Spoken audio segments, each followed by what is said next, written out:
Hello,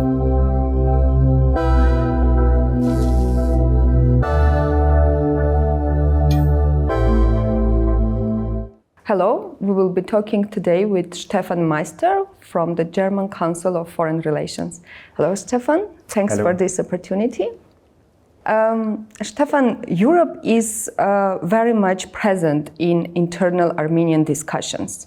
Different parties talk about what does Europe want or doesn't want from Armenia. But does Europe has a specific strategy towards our region and specifically towards Armenia? I'm not so sure, to be honest, if there's really a specific strategy. So there is a strategy. Armenia and the South Caucasus is part of the neighborhood policy of the EU. It's part of the Eastern Partnership policy. Georgia is part of the enlargement policy, or at least it was until recently. So I think in this framework there is a policy also towards Armenia.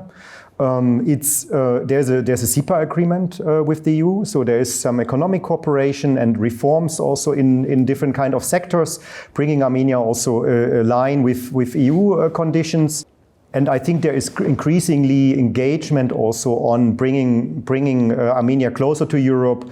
If it's negotiations on a visa agreement for easier travel, if it's also some security support and reforms. So I think there is a policy, but it is rather in a framework of the overall policy of the EU towards its neighborhood.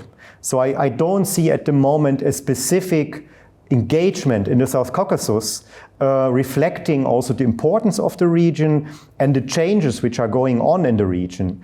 I think what will be more important with the now new commission since last summer is connectivity approach. So connecting the South Caucasus closer to Europe, but also using the South Caucasus as a transit to Central Asia, looking for resources, looking for other travel opportunities with the Northern Corridor.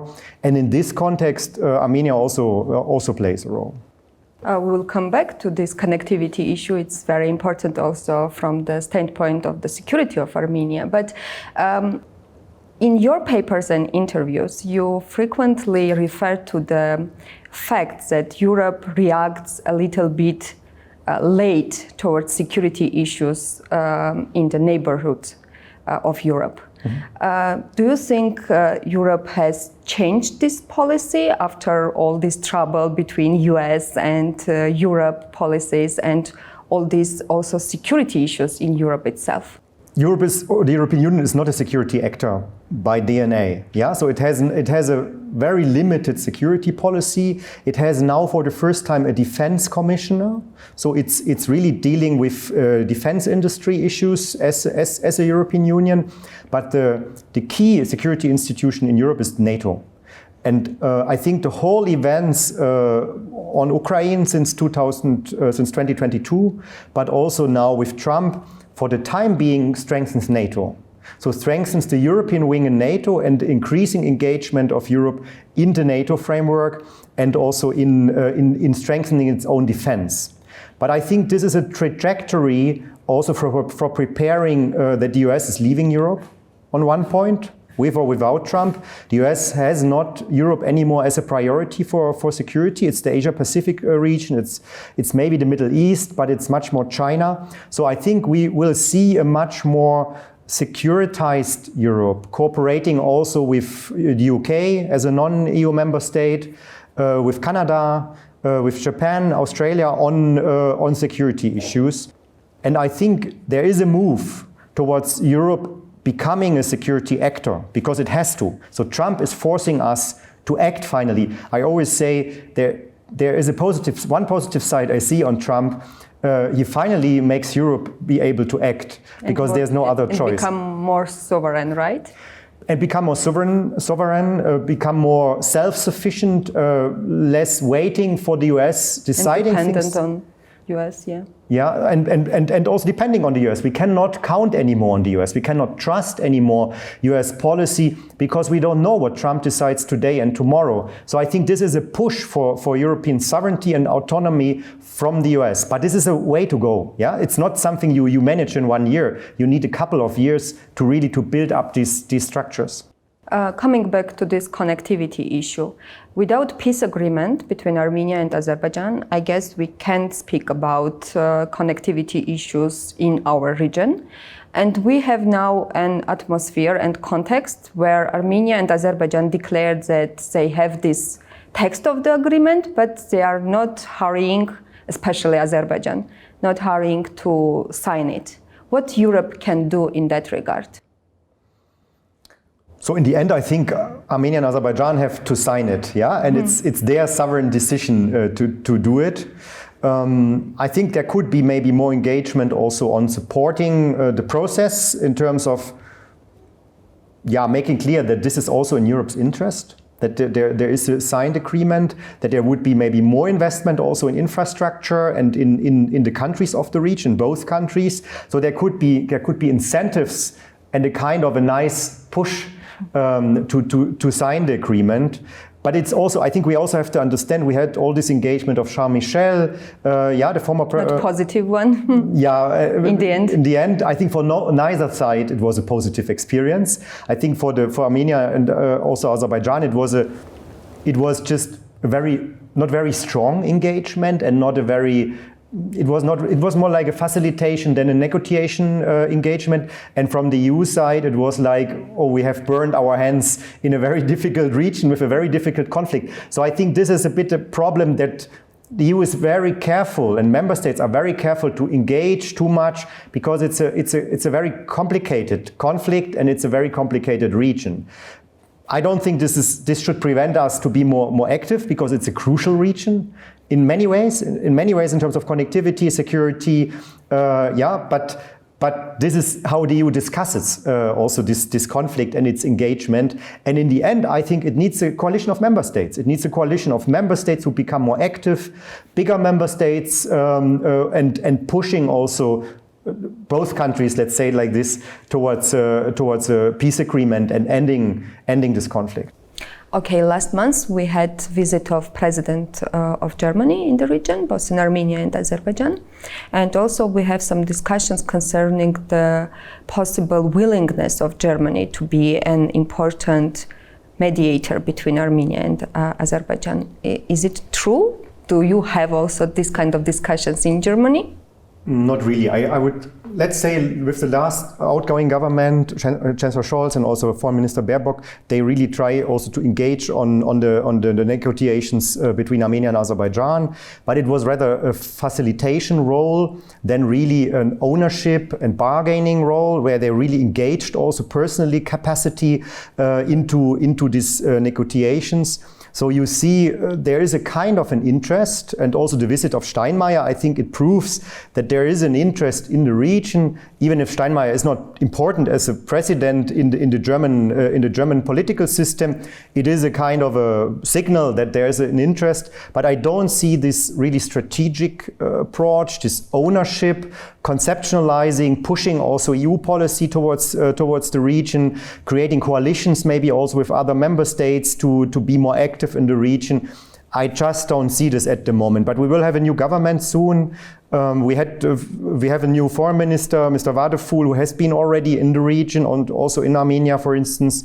So I can imagine there will be maybe more engagement in the South Caucasus. You spoke about new government of the German future new government. Do we have still a political crisis in internal German politics, or the election of the new chancellor will be easy one? So we saw that in the first round he failed, and I think it's obvious that there is frustration in his own party about some decisions he made. For instance, on the debt brake, we have a debt brake in Germany which does not allow to go on too high debts. But Germany needs huge investment in its military and also in its infrastructure, and that's why they decided before he was elected as a chancellor to lift this debt brake with the old coalition, so which is a very strange constellation. The right-wing populists are now the second strongest party. They are very close to the ruling party, the Christian Democrats.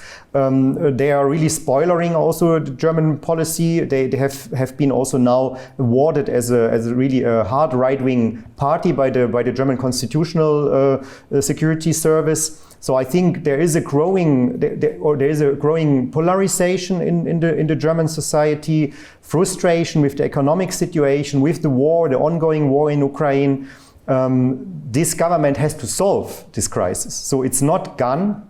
It's still not easy. A lot of things have to be done, and it's really now a question of leadership and also how these two parties, the Social Democrats and the Christian Democrats, harmonize.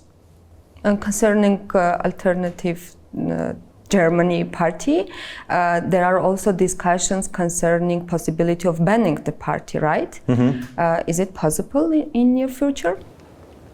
It is possible. It's proved by the Constitutional Court that, and not the court, by the Constitutional Security Service that this party is working against the German Constitution. Mm-hmm. So and has some fascist ideology. Yes, it has fascist elements and racist elements, which is not allowed by the German Constitution as a result also of Second World War II and fascism. The German system is very strict.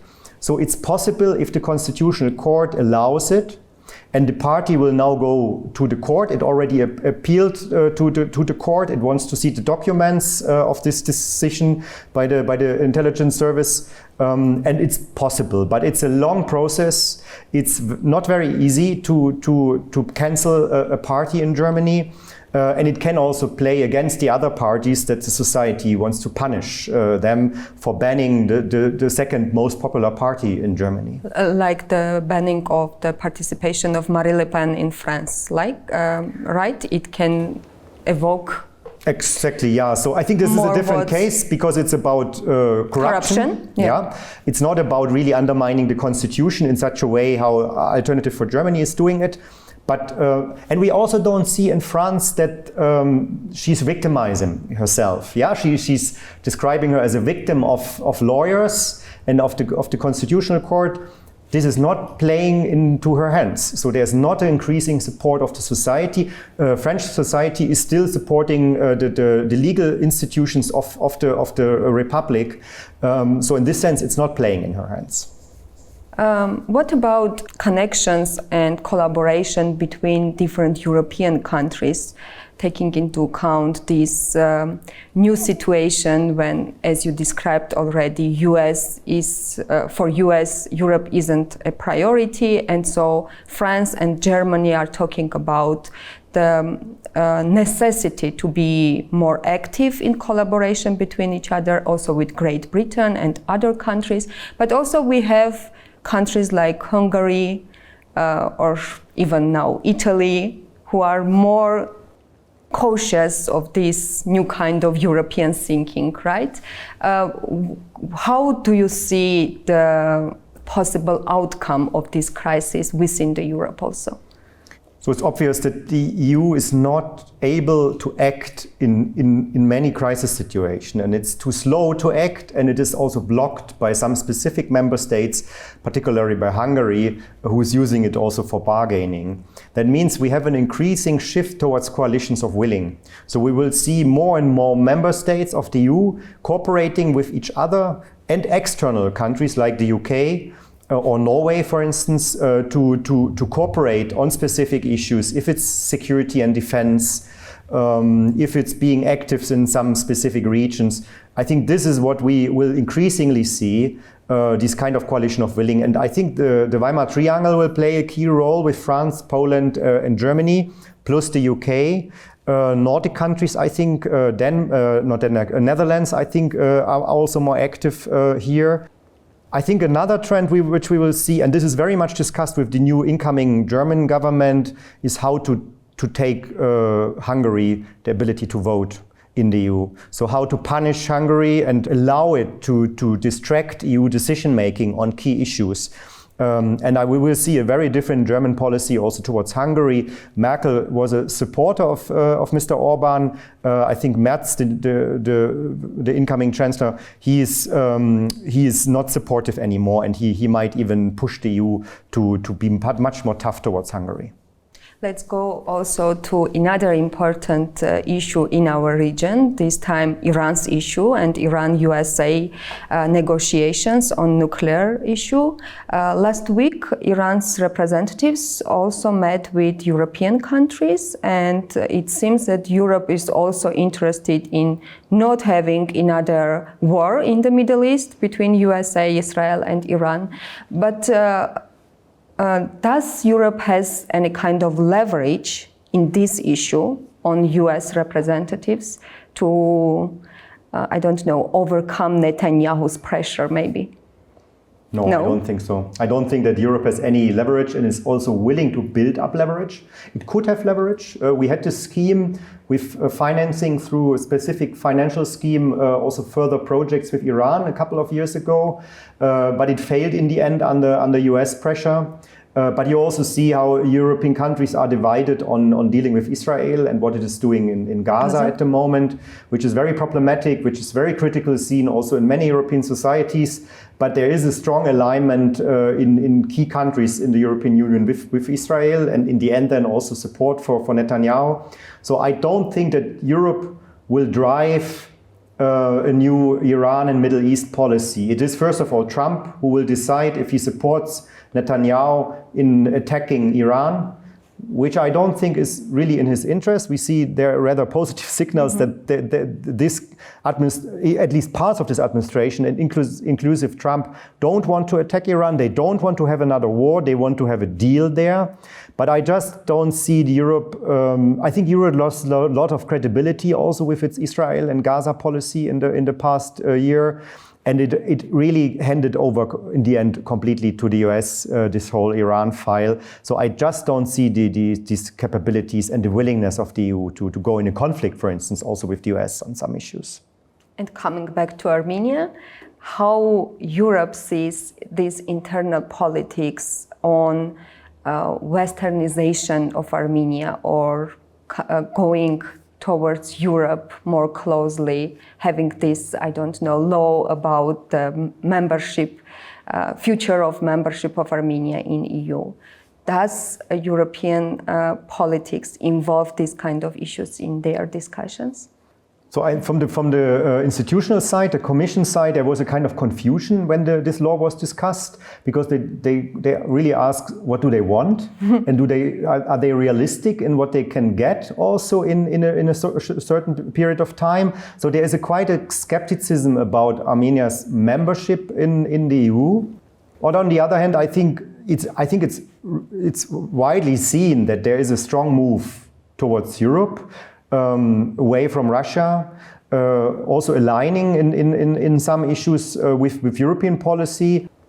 So I think, and we also see what happens in Georgia. So there is also, like, Armenia is left over as a country who has still more or less functioning democracy. Yeah. So in this sense, there is a support, but it has its limits, I think. And from the Armenian side, this is also my impression. People understand, decision makers understand that this is nothing which will happen in a couple of years. And then it's also a question how the region is changing. But I think we see, like, France is quite supportive, and some other member states are also supportive for Armenia. And I can imagine also some integration in some areas. And a visa agreement, I think, is getting realistic. Maybe a DCFTA on one point, but it depends also on the Eurasian Economic Union. Yeah. So a lot depends also on Armenia's relations with Russia and how this is further moving. You probably have read about the new decision of the Kremlin to have another person who will be responsible for the soft power of Russia in Armenia, namely Kirienko. What kind of impression this news had? So Kirienko is a smart guy. I know him also from Nizhny Novgorod, and he's really a key person from in the presidential administration, also managing this new ideology in Russia and managing also the disputed regions in the post-Soviet region. And they added now Armenia. It's interesting that it was leaked. I think this something which normally does not happen by accident in the Russian system where everything is controlled. So it's also a kind of threatening. It's a kind of messaging, we are watching you, we're putting you under pressure. The question is really, is there any force which is Russia-friendly in Armenia which can win elections? So I think Russia has the problem that the image of Russia with what happened in Karabakh has declined in a tremendous way, but definitely they already impacting here on the discourse, on the polarization. They will have a campaign also in the election next year, if it happens next year. They will try to undermine also the current government and prime minister. We saw what happened in Moldova, where they spent huge money also to impacting on the last presidential election. And even in Romania, in other European countries. Even in Romania, even if we don't have really proof if it's Russia-made, we think so, but there's no final proof. It's Russia did it. But Russia definitely meddled there into it. So I think I think we have to understand that the Kremlin sees countries in the post-Soviet region even more serious and more important, and it's willing to spend more money and to impact more on the trends in these countries. I think this is a move of the last 2 years, I would say, and I think it will really impact here also on the cohesion, on the polarization, and also on the election which is coming. Not so much positive end of our talk, but we must end our conversation. Thanks, Stefan, very much for this interesting conversation. Thank you for having me. Thank you for the invitation.